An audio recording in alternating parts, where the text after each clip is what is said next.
Ce que je veux dire, c'est que c'est très difficile de raconter en 20 minutes qui nous ont été imparties les 15 années de réflexion et de différentes décisions que nous avons prises pour essayer de mettre en pratique tout ce qui a été dit par Agnès, c'est-à-dire d'inventer quelque chose de nouveau dans un lieu qui s'appelle Chartreuse et qui est plutôt représentatif de quelque chose qui est ancien. Voilà, qu'est-ce que voulait faire Don Marcellin au tout début du projet? Il voulait que la Chartreuse devienne un lieu ouvert pour les hommes et les femmes de ce temps, quelle que soit leur appartenance religieuse ou spirituelle, désireux de donner vie à cette part de silence et de solitude qu'ils portent en eux. Le projet qu'avait Don Marcellin n'a pas été forcément très bien accueilli, ni par ses conseillers, ni par ses collègues chartreux. Et c'est envers et contre tout, et envers et contre tous, qu'il a maintenu son idée et a fait jouer son autorité de révérendataire général pour décider ce qui allait se passer. Donc une telle aventure au monde, si originale et si audacieuse, ne s'inscrivait pas, évidemment, dans la tradition séculaire de l'ordre. Donc au niveau de la genèse, nous avons travaillé toute une année, en 2002, pour essayer de mettre en œuvre et de mettre en place le projet que nous connaissons aujourd'hui. Le projet initial a beaucoup évolué. J'ai essayé de vous décrire ce qu'avait imaginé Don Marcellin et ce qui existe encore aujourd'hui. Le projet initial était de constituer une communauté de laïcs qui vivrait selon les modalités les plus proches de celles de Chartreuse, c'est-à-dire les moyens, et qui accueillerait occasionnellement quelques retraitants. Un certain nombre de personnes ont cheminé avec nous, mais en fait aucune communauté sous cette forme n'a pu se constituer. Le temps en a voulu autrement et le projet s'est transformé ainsi. Marika et moi-même nous y installons à Célignac pour accueillir dès le mois de juillet 2003 des retraitants dans cette maison. À cet effet, Don Marcellin, en collaboration donc avec les premières personnes, avait rédigé une charte. Pour Chartreuse, il n'y a pas de choses très fixes, il y a ce qu'on appelle des coutumes. Nous, c'est devenu une charte avec un verset directeur qu'on retrouve au chapitre 4 de l'évangile de Marc, que je vous lis. Il en est du royaume de Dieu comme d'un homme qui aurait jeté du grain en terre, qu'il dorme ou qu'il se lève nuit et jour, la semence germe et pousse, il ne sait comment. D'elle-même, la terre produit d'abord l'herbe, puis les puits, puis plein de blé dans les pis. Ce verset qui reste encore actuel pour nous aujourd'hui est essentiel pour comprendre la suite des événements et de ce qui s'est construit. En fait, l'équipe n'a jamais été constituée pour différentes raisons dont les explications n'ont pas leur place ici aujourd'hui. Nous avons pensé alors avec Marika d'accueillir directement des gens pour leur faire expérimenter la vie en Chartreuse et éventuellement nous rejoindre dans cette vie communautaire au lieu de faire un projet sur une belle feuille de papier, comme on sait le faire très souvent en France, avec grand 1, grand 2, grand 3, etc. etc. L'important pour nous était d'en faire une réelle expérience, même de durée limitée. En fait, le projet s'est donc complètement inversé. De la constitution d'une communauté qui accueillerait petitement dans le temps, l'accueil est devenu premier pour goûter l'expérience de Chartreuse, et l'hypothétique communauté telle qu'elle était prévue n'a jamais vu le jour. Aucune communauté réelle, au sens classique du terme, n'a vu le jour selon ce processus. On pourrait dire que c'est un échec, effectivement, mais en fait une autre réalité a été inscrite dans ces murs séculaires, une Chartreuse dédiée essentiellement à l'accueil de retraitants, désireux de faire cette expérience, peut-être de trouver une oasis. Une oasis. Peut-être, je ne sais pas, c'est eux qui le diraient. Pour faire une expérience somme toute radicale de rencontre du Dieu de l'Évangile dans le silence et la solitude de Chartreuse. Expérience que le chapitre général de l'Ordre a entérinée en 2007. J'ai la voix fatiguée. Moi, c'est guère mieux. Avec en couple, ça. Non, c'est... Alors, qui accueillons-nous On peut lire sur la page d'entrée de notre site. Nous nous proposons de vivre avec vous parce que c'est nous qui proposons aux gens de vivre avec eux, en fait. Une approche de Dieu selon un équilibre initié par Bruno lui-même. Et plus loin, cette expérience de vie s'adresse à toute personne, homme, femme, désireuse d'aller au fond d'elle-même. Donc cette question, on la retrouve chez les deux personnes qui ont parlé avant nous. C'est une question qui est la question de fond pour chacun. C'est clair, mais ce que nous proposons en étant chartreuse, c'est donc quand même un parcours chrétien, et là, on ne tergiverse pas avec la présentation de notre proposition. Donc, il est proposé à toute personne qui a le désir de vivre une expérience intérieure, qui a une quête spirituelle, qui cherche Dieu, même sans le savoir clairement pour la plupart du temps. Avant de faire un petit survol d'ordre sociologique sur les personnes que nous recevons, il est important de dire quelques mots sur l'organisation interne de notre accueil, parce qu'il a à voir avec les gens qui nous rejoignent. Deux aspects attirent particulièrement à Sélignac. Tout d'abord, le mode de vie cartésien, parce qu'il n'y a pas de spiritualité cartésienne, il y a un mode de vie. Et le fait qu'il n'y ait pas de religieux dans la maison. Donc voilà deux originalités qui sont à prendre en compte. En effet, ce qui marque notre accueil, c'est le silence, la solitude, le travail et la prière. Tout cela est encadré par 3 offices, parce que nous gardons quand même le cadre de ce qui est quand même le mode de vie cartésien. Je le rappelle, si nous vivons en Chartreuse, nous vivons selon l'esprit de Bruno. Nous ne sommes pas moines, nous ne sommes pas chartreux, et nous ne jouons pas aux moines, comme vous pouvez le voir, puisque sinon on ne serait pas ici. Alors, tout en restant proche de l'esprit de Chartreuse, nous avons entrepris pour cet accueil un gros travail d'adaptation du mode de vie, évidemment. On ne se lève pas la nuit, etc. etc. Un gros travail sur la liturgie et sur le langage que nous utilisons dans les offices. Et ça, c'est fondamental parce qu'effectivement, beaucoup de gens, comme le disait Inès tout à l'heure, ne se retrouvent plus beaucoup dans des langages anciens et il y a besoin de dépoussiérer un petit peu tout ça. Alors, tout en restant proche de l'esprit de Chartreuse, dans ce travail que nous avons entrepris, nous avons quand même gardé 3 offices ensemble à l'église par jour, en accord avec Don Marcelin, tout ça évidemment. Rien de ce que nous entreprenons ne se fait sans l'aval de celui qui est à l'initiative. Mais nous avons beaucoup de chance parce que ce monsieur-là reste quelqu'un d'extrêmement ouvert. Donc nous avons gardé ces offices. Il y en a qui se disent ensemble à l'église et d'autres qui se disent seuls en cellule. Alors ce que nous appelons une cellule, c'est une grande maison, en fait, individuelle pour chacun, pour chaque retraitant, avec un grand jardin. Donc c'est assez royal. Quand nos amis parisiens viennent chez nous et qu'on les met dans les cellules, ils sont assez surpris par la taille, et on nous dit toujours, mais là on met 3 appartements parisiens. Voilà. Donc vous imaginez un peu l'espace. Alors, l'évangile est le centre de notre lecture, seul ou ensemble, et il n'y a pas d'autre parole que celui-ci, puisqu'il n'y a aucun enseignement, aucune homélie. Pas de paroles extérieures, hormis ce qui peut se dire dans l'accompagnement, parce qu'il se trouve quand même que notre cœur est en Chartreuse depuis toujours, mais nous devons aussi notre formation spirituelle aux jésuites. Donc là, on se retrouve sur les mêmes formations qu'Alexis. Donc là, l'accompagnement, c'est quelque chose d'important, évidemment. Et puis, cet accompagnement est laissé à la liberté de chacun. Et il y a pour chaque retraitant une bibliothèque spirituelle dans chaque cellule. Voilà. Et puis le texte, l'autre texte qui est un apport extérieur, c'est le texte que nous lisons à l'office de vigile.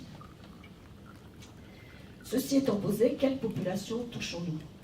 D'abord, en termes d'âge, la majorité de notre accueil se situe entre 35 et 65 ans. Peu au-delà de 65, sauf pour ceux qui viennent depuis plusieurs années. Alors tout simplement, nous avons dû mettre un peu une limite supérieure parce que les locaux, point de vue lumière, c'est pas Versailles, il y a des petites marches partout, c'est extrêmement compliqué pour vivre dans cette Chartreuse. Et il fait froid. Et il fait froid. Non. Et il fait froid et il y a peu de choses chauffées. Bon, voilà. Donc, il y a une limite. Mais nous avons aussi une bonne proportion de 20-25 ans. De 20 à 35, il y a une grosse population. Alors, en termes de tradition religieuse, la plus grande partie de nos hôtes se situe, dans la tranche 35-65, sont souvent chrétiens, de tradition catholique, mais là encore de différents niveaux. Et il est nécessaire de faire quelques distinctions. Certains viennent d'une éducation plutôt classique, alors des laïcs, des religieux, des religieuses, des personnes très engagées dans l'Église, à divers titres, et qui viennent ici pour se ressourcer, faire une pause, assurés d'un environnement silencieux, puisque même les repas se prennent en solitude. Il y a aussi la catégorie de ceux qui ont mis en veilleuse leur foi ou leur éducation chrétienne et qui, un jour, éprouvent le besoin de renouer avec celle-ci. D'autres, quelques-uns que j'appellerais des traditionalistes étourdis ou égarés, car ils n'ont pas bien lu notre site et n'ont pas bien regardé qui nous étions. Alors le terme chartreux a dû prendre toute la place dans leur imaginaire, et parce que Dieu sait si ce mot chartreux transporte de l'imaginaire. Et voilà, il se trouve que ces gens-là ne restent pas très longtemps parce que la proposition ne correspond absolument pas à leur attente. Nous n'avons pas d'Eucharistie quotidienne et nous n'en voulons pas. Nous sommes selon le rite plutôt de Vatican II, la liturgie est en français, etc. Bon. Donc cela, nous en avons eu quelques-uns, mais pas trop. La partie jeune de notre accueil concerne celle-ci, le groupe, essentiellement, le groupe qu'on appelle ROC, Roche-Colombe, qui vient tous les 2 ans à Sélignac faire une retraite. C'est un groupe de jeunes professionnels, en général ils sont 12, qui suivent sur 2 ans un parcours biblique, spirituel, ecclésial, dans la spiritualité ignatienne.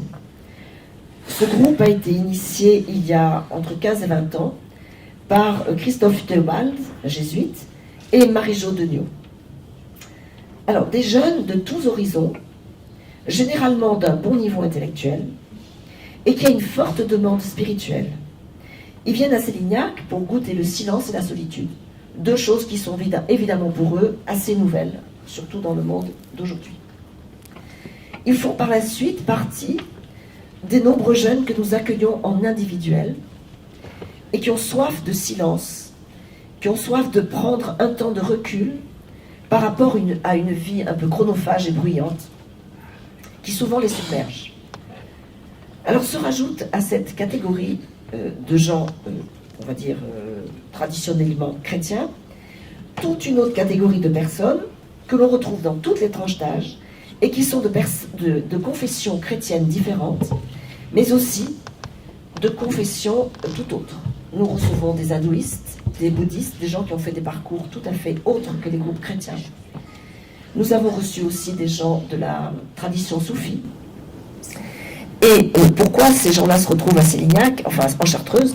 Parce que le silence et la solitude étant le noyau dur de notre accueil, toute spiritualité peut se retrouver autour de ce facteur-là. Nous recevons aussi des agnostiques, des athées, enfin voilà, finalement un accueil extrêmement large. Alors au fil du temps, nous prenons acte d'une dimension écuménique et interreligieuse constitutive de notre accueil, sans parler de la dimension internationale, mais là je ne vais pas y revenir, nous avons des gens de beaucoup de pays étrangers. Et c'est pour nous une richesse incomparable, tant sur le plan humain que spirituel. Alors que viennent chercher tous ces gens?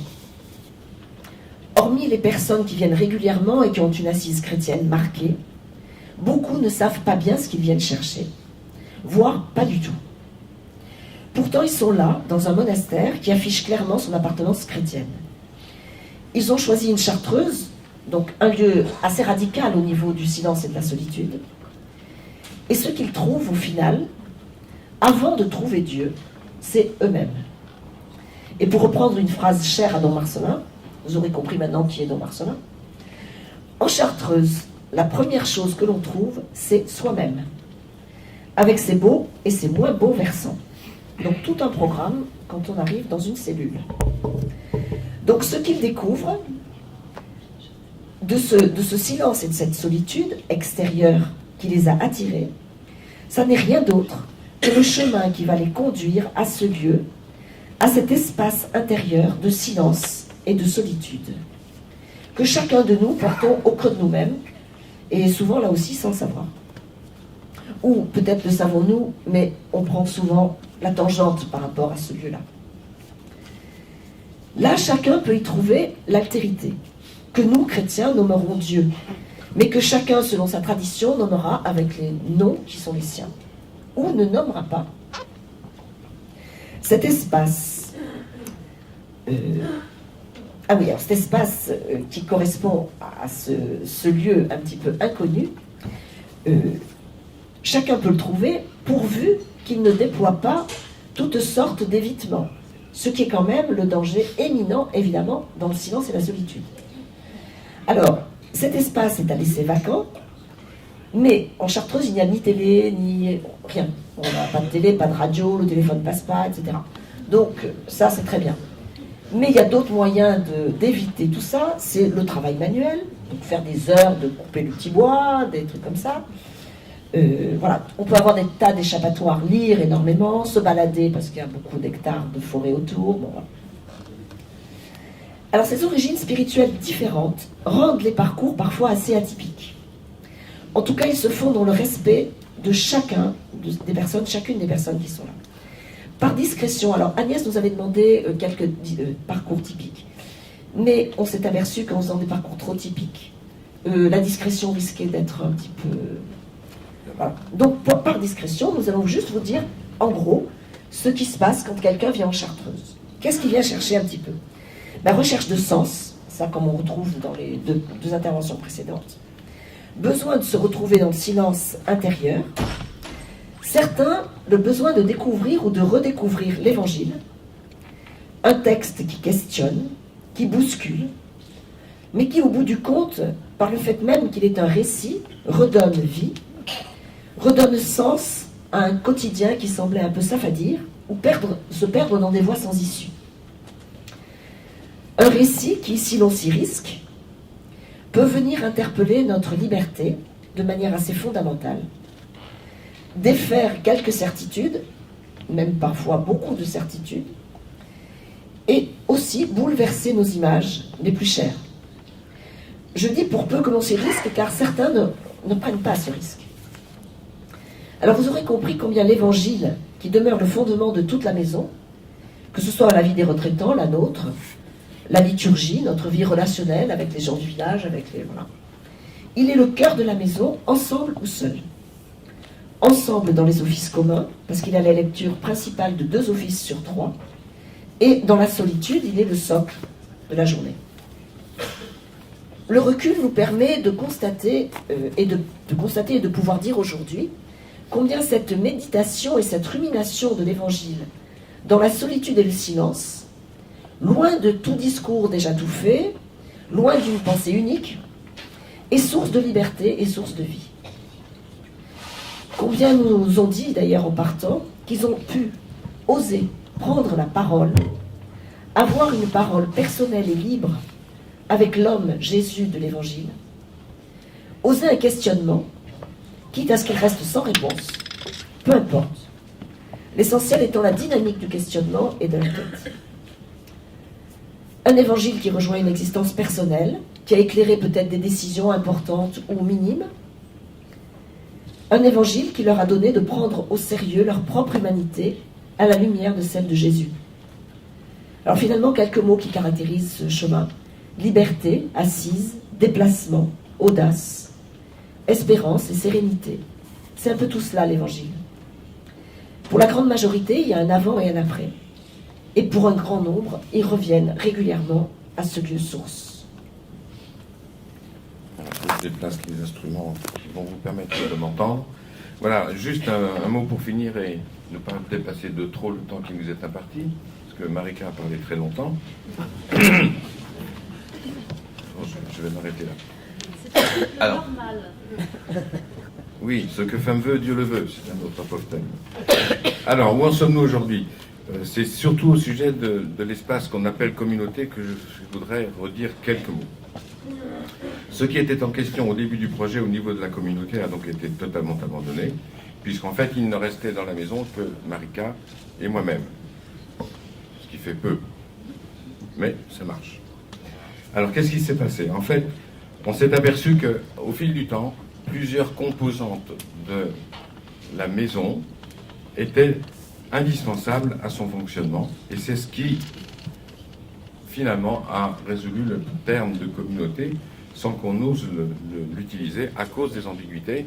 Est-ce que vous êtes une nouvelle communauté, nous demande-t-on? Est-ce que vous êtes une communauté nouvelle, etc., etc. Donc on dit non, on est une maison et il y a différentes personnes qui maintiennent en vie la maison. Donc, quatre pôles importants: les permanents, les salariés, les retraitants et un dernier élément que nous appelons la communion. Alors, les permanents, c'est le groupe essentiel de la maison, comme vous avez compris, c'est nous, Marika et moi-même, et un troisième larron qui a passé cette année avec nous, Jérôme, qui assurait la tâche de porterie. Mais Jérôme a eu la mauvaise idée de mourir brutalement, ce qui nous a beaucoup peiné évidemment. Et depuis peu, Jean-Pierre est venu le remplacer dans un ordre un petit peu différent de celui de Jérôme. Il assure effectivement le rôle de porterie, mais il découvre et puis il invente aussi une manière de vivre avec nous. Pas exactement de la même manière, parce que nous vivons en cellule, et lui vit dans un autre appartement un peu différent dans le cadre de la maison. Il y a également les salariés qui font partie prenante de la maison. Alors pourquoi parler des salariés? Ça serait assez simple, on dit on invente un contrat de travail, on fait travailler, on met une paye et puis c'est fini. En fait, pas du tout. On s'est aperçu qu'à la longue, après ces 13 années, la maison avait un pouvoir d'attraction et un pouvoir de répulsion assez extraordinaire. C'est-à-dire que, oui, mais il y en a qui ont fait des expériences cuisantes, qui rigolaient pas, hein. Ceux qui sont partis, évidemment. Voilà. On a des salariés qui se retrouvaient finalement en désaccord complet avec l'esprit de la maison et qui sont partis tout seuls ou qu'on a un petit peu aidé à faire partir. En tout état de cause, il y a 3 salariés maintenant. Marie-Gabrielle, qui nous aide à tenir la maison en état de propreté. Il y a Lissy, une nouvelle cuisinière qu'on a été dégotée au Pérou, rien moins que ça. En fait, elle habite quand même le village d'à côté. Et puis Michael, le sculpteur, dont aime beaucoup parler Agnès. Il faudrait que vous en parliez un petit peu après. Ensuite, il y a les retraitants. Les retraitants font et constituent une grande partie de cette communauté temporelle, mais de manière fractionnée. Et on s'est aperçu qu'en fait, d'année en année, quand les gens reviennent, ils disent eux-mêmes « je reviens à la maison ». Ils ne disent pas « je viens faire une retraite », ils disent « je reviens à la maison ». Alors, le lieu en Chartreuse, traditionnellement, le lieu où les moines réalisent la communauté et la communion entre eux, est l'office, puisqu'ils ne se parlent pas en dehors d'une récréation du dimanche et d'une promenade du lundi. L'office est le lieu pratiquement unique, communautaire de la vie en Chartreuse. Et on s'est aperçu que nous, de la même manière, dans le silence, mais également dans le chant de l'office, la communion entre les retraitants se faisait. Et nous essayons d'honorer cette manière originale à notre rythme, comme vous l'a expliqué Marika, avec une liturgie adaptée. Et puis en fait, il y a un 4e pôle que nous découvrons depuis quelques mois, en raison de la fidélité d'un bon nombre de retraitants. Cela nous permet de parler aujourd'hui d'une réelle communion de personnes pour qui Célignac est devenu le lieu source. Alors, des personnes aussi diverses que celles que Marika vous a un petit peu expliquées, mais qui ont toutes le même point commun, revenir à Célignac. Ils sont en gros une trentaine, peut-être 35, on n'a pas fait le compte absolu et exact, qui, une fois ou 2 fois ou 3 fois par an, reviennent chaque année refaire un séjour à Célignac. Donc quelque chose est en train de naître, dont les contours ne sont pas encore bien définis. Et voilà, plus un 5e élément, mais je vais m'arrêter parce qu'il y a Agnès qui commence à frémir. Un 5e groupe qui est notre conseil de la Chartreuse, qui nous permet de réfléchir théologiquement, liturgiquement, spirituellement à l'aventure de Célignac et puis de faire évoluer les choses. Voilà, je voudrais juste terminer, pour calmer Agnès, sur une phrase que j'ai entendue dans sa présentation à propos des questions, qui sont sans réponse. Alors, Je voulais simplement rajouter que dans le contexte de postmodernité dans lequel nous nous situons et que chacun des deux interventions précédentes ont essayé aussi de nommer, il y a quelque chose d'assez nouveau que nous pouvons un peu cerner, c'est l'impossibilité d'avoir des réponses précises aux questionnements des retraitants. Ce n'est pas du tout les réponses que les retraitants viennent chercher, mais au contraire, de baliser un chemin qui leur permettra éventuellement de se poser de question en question sans qu'il y ait de réponse fixe. Alors j'ai hésité à vous lire cette phrase parce que l'auteur peut porter quelques petites difficultés, mais Maurice Blanchot écrit dans son livre L'Entretien infini, que reprend Bernard Fayet dans le livre L'Errance, la réponse est le malheur de la question. Voilà, je voudrais terminer sur ce malheur. Mais je voulais aussi rajouter que comme nous avons décidé de vivre heureux en Chartreuse, nous acceptons volontiers de ne jamais donner de réponse. J'ajoute parce que Lacan dit la réponse est le meurtre de la question. Oui, je sais pas. pas. Il va plus loin. Un peu plus fort. Merci beaucoup, Marika et Bertrand.